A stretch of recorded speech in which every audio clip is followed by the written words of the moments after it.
Hello everyone, फिर से आ गए इलेक्ट्रोमैग्नेटिक इंडक्शन का एक और वीडियो लेके। पहले क्या क्या पढ़ा? Faraday law, Lenz law, eddy current, motional EMF. पुराने वीडियोस देखो इन्हें समझने के लिए। और इस वीडियो में क्या करेंगे? सेल्फ इंडक्टेंस क्या होता है, self inductance of a long solenoid and energy stored in an inductor क्या पता होना चाहिए। So, magnetic flux, which is the number of magnetic field lines passing through area element, phi b is equal to b dot a. Faraday's law, जिसकी mathematical form है E is equals to minus of n d phi b by dt. Lenz law and eddy currents. Check the previous videos for details. Inductance. So experimentally, the flux phi b is directly proportional to the current in the coil. अगर मेरे पास एक coil है जिसमें n number of turns है, so n times of phi b is proportional to I, where n phi b is called as flux linkage. अगर मुझे proportionality sign हटाना तो एक कांस्टेंट लगाते हैं जो कि है L। So n phi b is equals to Li। यहां से मैं L को डिफाइन करते हैं यानी कि इंडक्टेंस को। It is the ratio of flux linkage to the current. अब इंडक्टेंस को कौन कौन से फैक्टर्स अफेक्ट करते हैं? Geometry of coil, properties of the material. इसकी एसआई यूनिट होती है henry, which is equal to weber per ampere. ये एक स्केलर क्वांटिटी है। और दो तरह की इंडक्टेंस होती है, सेल्फ इंडक्टेंस और म्यूचुअल इंडक्टेंस। इस वीडियो में सेल्फ इंडक्टेंस पढ़ रहे हैं, अगले में म्यूचुअल आएगा। सेल्फ इंडक्टेंस जिसे इनर्शिया ऑफ इलेक्ट्रिसिटी भी कहा जाता है। So it is the property of a coil by virtue of which a coil induces EMF in itself called as back EMF to oppose any change in the current flowing through it. समझते हैं इसे? यहां देखो, इस coil के अंदर current increase कर रहा है। तो अगर करंट इंक्रीज कर रहा है तो ईएमएफ ऑपोजिट डायरेक्शन में सेटअप हो जाएगी। देखो एरो, ईएमएफ ऑपोजिट डायरेक्शन में सेटअप हो जाएगा क्योंकि इस करंट के इंक्रीज को उसे अपोज करना है। दूसरा केस देखते हैं।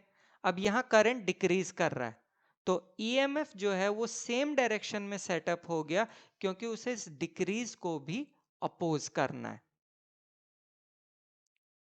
ठीक, अब experimentally we know n phi b is proportional to I और n phi b is equals to Li, where L is called as self inductance or coefficient of self induction.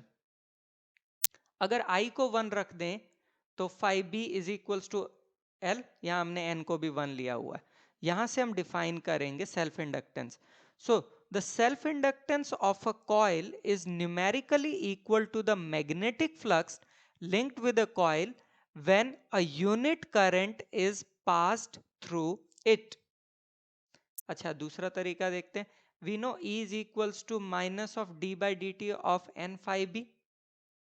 n phi b की जगह Li रखा तो ये आ गया E is equals to minus of L di by dt।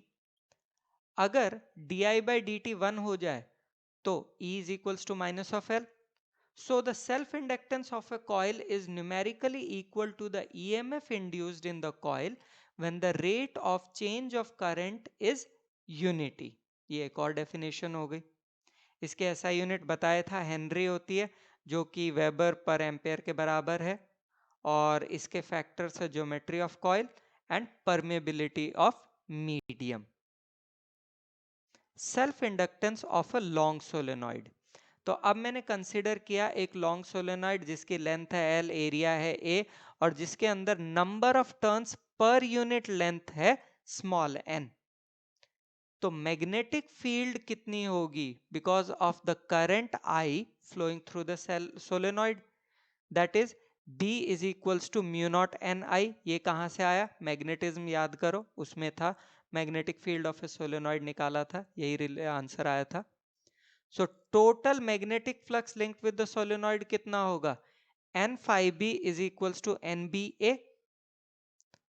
ठीक है, capital N की जगह स्मॉल n इंटू एल लिख सकते हैं क्योंकि ये n था capital N divided by L। तो कैपिटल N की जगह n इंटू एल, बी की जगह म्यू नॉट एन आई और ए की जगह ए ही रखा हमने, ठीक है। तो ये आता है mu not N square I L A. अच्छा, डेफिनेशन के हिसाब से L इज इक्वल टू था एन फाइव बी अपॉन आई।